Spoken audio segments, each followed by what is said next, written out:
Bentornati! Con il viaggio di oggi vi porto nei Fori Imperiali alla scoperta della colonna Traiana, che a me piace definire un po' come una lunga striscia a fumetti di quasi 2000 anni fa. I Fori Imperiali sono quell'insieme di complessi edilizi voluti da diversi imperatori e realizzati vicino al Foro Repubblicano. Tra questi il Foro di Traiano è quello più grande e fu costruito tra il 107 e il 113 d.C. dal noto architetto Apollodoro di Damasco.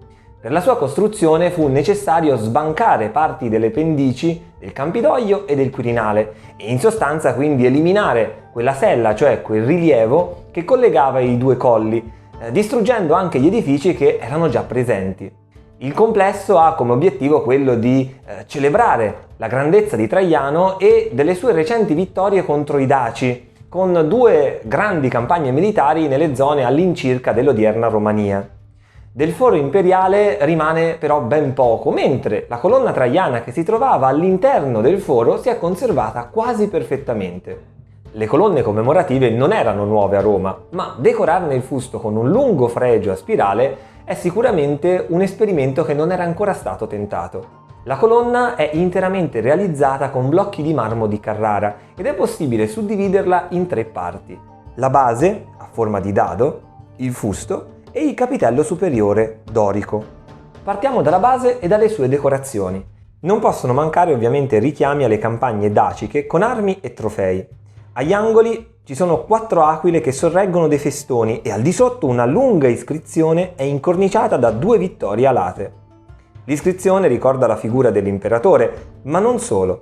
Ci dice anche che l'altezza della colonna corrisponde a quella del rilievo tolto per fare spazio al foro.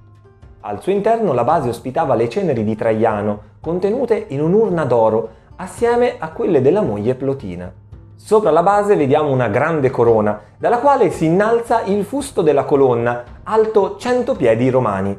È interamente avvolto da un fregio a spirale che si snoda per quasi 200 metri e racconta le vicende delle 2 guerre daciche, separate l'una dall'altra da una vittoria intenta a scrivere su uno scudo. Visto il tipo di monumento, ci stupisce sapere che le scene effettivamente di guerra sono relativamente poche. Ovviamente vediamo le battaglie, gli assalti, l'imperatore che guida i suoi uomini, ma l'artista, forse lo stesso Apollodoro, si concentrò maggiormente su altre attività. L'esercito è ripreso mentre è intento a marciare, a disboscare aree per creare strade, a costruire accampamenti e ponti. E lo stesso Traiano compare più volte mentre parla coi soldati o sacrifica gli dei. In chiave propagandistica quindi si fa maggiore attenzione al benessere portato da Roma e dal suo esercito piuttosto che alla violenza delle azioni militari. Molto probabilmente la raffigurazione prende spunto da un'opera oggi andata perduta, e cioè i commentari, se vogliamo i resoconti, scritti da Traiano riguardanti le guerre daciche, che erano conservati all'interno di una delle 2 biblioteche ai lati della colonna traiana. E se ci pensiamo, in effetti, l'intero fregio ricorda un lungo papiro, cioè un volumen completamente aperto. La narrazione inizia con l'attraversamento del Danubio da parte dei legionari su un ponte di barche, un'opera ingegneristica notevole, e termina con la morte di Decebalo, il re dei Daci. Le scene devono essere state scolpite una volta eretta la colonna ed hanno un livello di dettaglio veramente alto. Ciò ci permette di vedere letteralmente molti aspetti della vita militare dell'epoca, come in questi casi in cui compaiono dei legionari intenti in lavori manuali o nella raccolta di frumento e grano, o ancora vediamo dei medici che curano dei soldati feriti. Ma come si faceva a seguire la narrazione vista l'altezza della colonna?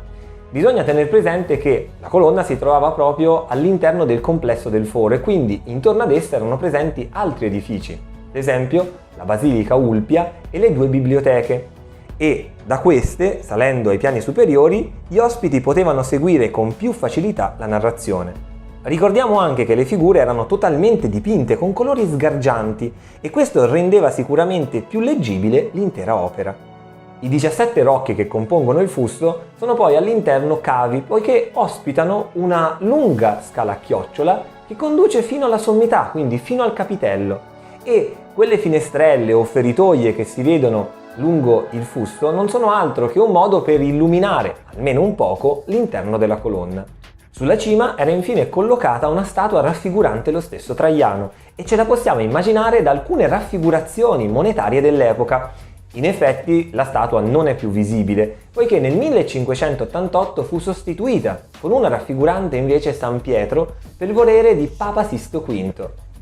Giunti in cima alla colonna traiana, anche il nostro viaggio è arrivato al termine. Io vi ringrazio, vi saluto e vi do appuntamento al prossimo video. Arrivederci!